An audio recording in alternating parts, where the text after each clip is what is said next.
Microsoft Windows లో వచ్చిన ఒక్క ఎర్రర్ ప్రపంచాన్నే స్తంభింపచేసింది. విమానాలు ఎక్కడికక్కడ ఆగిపోయాయి. రైళ్లు, బ్యాంకింగ్ సేవలు, స్టాక్ మార్కెట్లో ఎమర్జెన్సీ సర్వీసెస్ ఇలా ఒక్కటేంటి ప్రపంచ ఆర్థిక వ్యవస్థే ఆగిపోయినంత పనైంది. పైగా టెర్రర్ అటాక్ కాదు, హ్యాకింగ్ కాదు. ఇంతకీ మైక్రోసాఫ్ట్ లో వచ్చిన మేజర్ ప్రాబ్లం ఏంటి? సమస్య పరిష్కారానికి ఎంత టైం పట్టొచ్చు?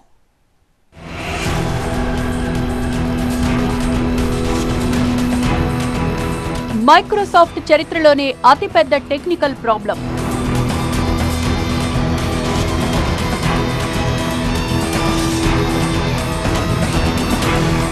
విండోస్ కి ఏమైంది అసలు?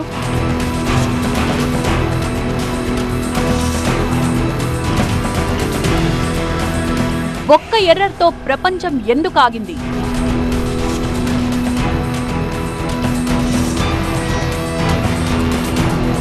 పరిష్కారం ఎందుకని చెప్పలేకపోతోంది?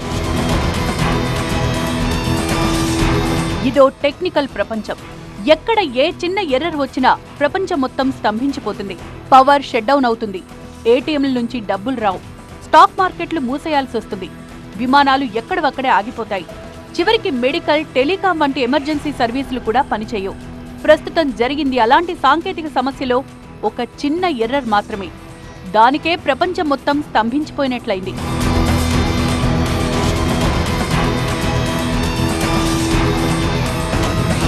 Blue screen of death error.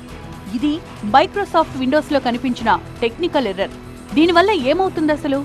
Simple. ఈ ఎర్రర్ కనిపించిన సిస్టమ్స్ అన్ని షట్ డౌన్ అవడం లేదా రీస్టార్ట్ అవడం జరుగుతూ ఉంటుంది. ఆపరేటింగ్ సిస్టమ్ విండోస్ 10 లో వచ్చిన ఈ టెక్నికల్ గ్లిచ్ కు కారణం అప్గ్రేడ్ ప్యాచ్ లో బగ్ ఉండడమే. క్రౌడ్ స్ట్రైక్ అప్డేట్ మూలంగానే ఈ ప్రాబ్లం వచ్చిందని మైక్రోసాఫ్ట్ కన్ఫర్మ్ చేసింది. దానివల్లే blue screen of death error కనిపిస్తోంది. క్రౌడ్ స్ట్రైక్ అనేది సైబర్ సెక్యూరిటీకి సంబంధించిన ఒక యాంటీవైరస్. ఇందులోని లోపం కారణంగా మైక్రోసాఫ్ట్ క్లౌడ్ సర్వీసెస్ ఆగిపోయాయి. ఈ సర్వీసెస్ కొన్ని గంటల పాటు నిలిచిపోవడంతో అమెరికాతో పాటు ప్రపంచవ్యాప్తంగా ఎయిర్లైన్ సర్వీసులకు అంతరాయం ఏర్పడింది. సాధారణంగా టెక్నికల్ సమస్య వస్తే ఓ గంట 2 గంటల్లో కరెక్ట్ చేస్తారు.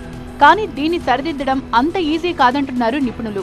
అందుకే సమస్య పరిష్కారానికి ఒక డెడ్ లైన్ అనేదే పెట్టలేదు మైక్రోసాఫ్ట్. వీలైనంత త్వరగా పరిష్కరిస్తామని మాత్రమే స్టేట్మెంట్ ఇచ్చింది. సాంకేతిక నిపుణులైతే ఈ సమస్య నుంచి బయటపడడానికి కనీసం 2-3 రోజులు పట్టొచ్చంటున్నారు. దీనికి మరో ప్రత్యేక కారణం కూడా ఉంది. వివిధ దేశాల్లో వివిధ సర్వీసులకు వివిధ సమయాల్లో ఈ సమస్య కనిపిస్తోంది. అంటే డిఫరెంట్ టైం జోన్లో, డిఫరెంట్ కంట్రీస్ లో ఈ టెక్నికల్ ఎర్రర్ కనిపించింది. ప్రపంచవ్యాప్తంగా ఒకేసారి ఈ సమస్య రాలేదు. విండోస్ లో టెక్నికల్ ఎర్రర్ కారణంగా ప్రపంచవ్యాప్తంగా అత్యవసర సేవలకు తీవ్ర అంతరాయం ఏర్పడింది. అమెరికాలో 911 అనేది ఓ ఎమర్జెన్సీ సర్వీస్. ఏ కష్టం వచ్చినా, ఏ ముప్పు వాటిల్లినా ఫస్ట్ కాల్ వెళ్లేది 911కే. ఇప్పుడు ఈ సేవలన్నీ ఆగిపోయాయి. కొన్ని దేశాల్లో ఆన్లైన్తో అనుసంధానమైన పోలీస్ వ్యవస్థలు సైతం క్రాష్ అయ్యాయి. ఆస్ట్రేలియా, బ్రిటన్లోనూ సర్వీస్ ఇంటరప్షన్స్ జరిగాయి. ఆస్ట్రేలియాలో మెడికల్ ఎమర్జెన్సీ సర్వీసెస్ కు అంతరాయం ఏర్పడింది. ఇండియాతో పాటు అమెరికా, ఆస్ట్రేలియా, బ్రిటన్లో ఎయిర్లైన్స్ సర్వీసులు ఆగిపోయిన పరిస్థితి వచ్చింది. ప్రపంచవ్యాప్తంగా 18 ఎయిర్పోర్ట్స్ లో ఈ సమస్య కనిపించింది.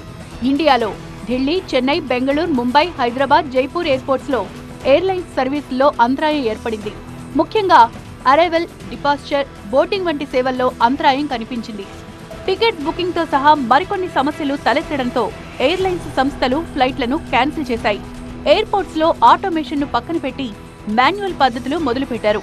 అంటే ఏ విమానం ఎప్పుడు ఎన్నింటికి వస్తుంది అన్నది బోర్డు మీద రాయడం మొదలుపెట్టారు. చెకింగ్స్ అన్ని మాన్యువల్ గా సాగాయి. ఎయిర్వేస్ కి సంబంధించి ప్రపంచ వ్యాప్తంగా మైక్రోసాఫ్ట్ తాలూకా సాఫ్ట్వేర్ ఒకటి అజూర్ అన్న సాఫ్ట్వేర్, క్లౌడ్ సాఫ్ట్వేర్, దాంట్లో చిన్న సమస్య వచ్చింది. దానివల్ల ప్రధానంగా అమెరికాలో ఉన్నటువంటి ఫ్లైట్స్ కి ఎక్కువ సమస్య వస్తుంది. నేను ఇప్పుడే మా తాలూకా సెక్రటరీతో కూడా మాట్లాడాను. మన భారతదేశంలో ఆ సమస్య ఎక్కడ కూడా ఇబ్బంది లేకుండా ఫ్లైట్లన్నీ కూడా ప్రశాంతంగా తిరగడానికి టెక్నికల్ సాఫ్ట్వేర్ సిస్టమ్ నుంచి మాన్యువల్ సిస్టమ్ కి మూవ్ అయ్యి ప్రతి ఒక్కరు కూడా దాని మీద చర్యలు తీసుకుంటున్నారు. ప్రస్తుతానికి భారతదేశంలో దానికి సంబంధించి ఇబ్బంది లేదు. మరి ఇంకా ఏదైనా ఉన్నా సరే ఇమీడియట్ గా దాని మీద రియాక్ట్ అయ్యి ప్రయాణికులకి ఎక్కడ ఇబ్బంది లేకుండా చర్యలు తీసుకుంటామని తెలియజేస్తున్నాం. ఇక అతిపెద్ద రైల్వే నెట్వర్క్ ఉన్న బ్రిటన్ లో రైల్ సర్వీసులు ఆగిపోయాయి. ముఖ్యంగా మెట్రో రైల్ సర్వీసులు నిలిపేయాల్సి వచ్చింది.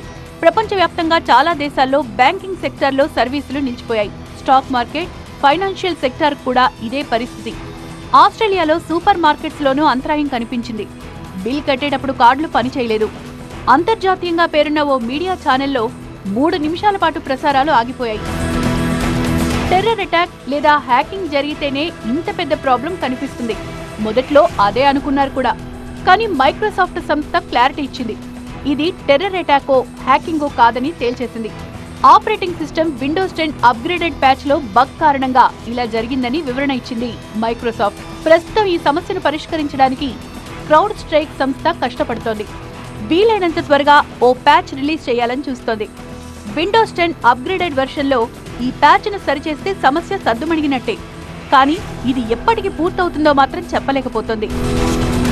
Blue screen of death error కారణంగా ప్రపంచవ్యాప్తంగా లక్షల కోట్ల రూపాయల నష్టం జరిగిందని ఓ అంచనా. సమయానికి డెలివరీ చేయాల్సిన సర్వీసులు చాలా ఉంటాయి. సపోజ్ ఎయిర్లైన్స్ సర్వీసులు ఆగిపోయాయి.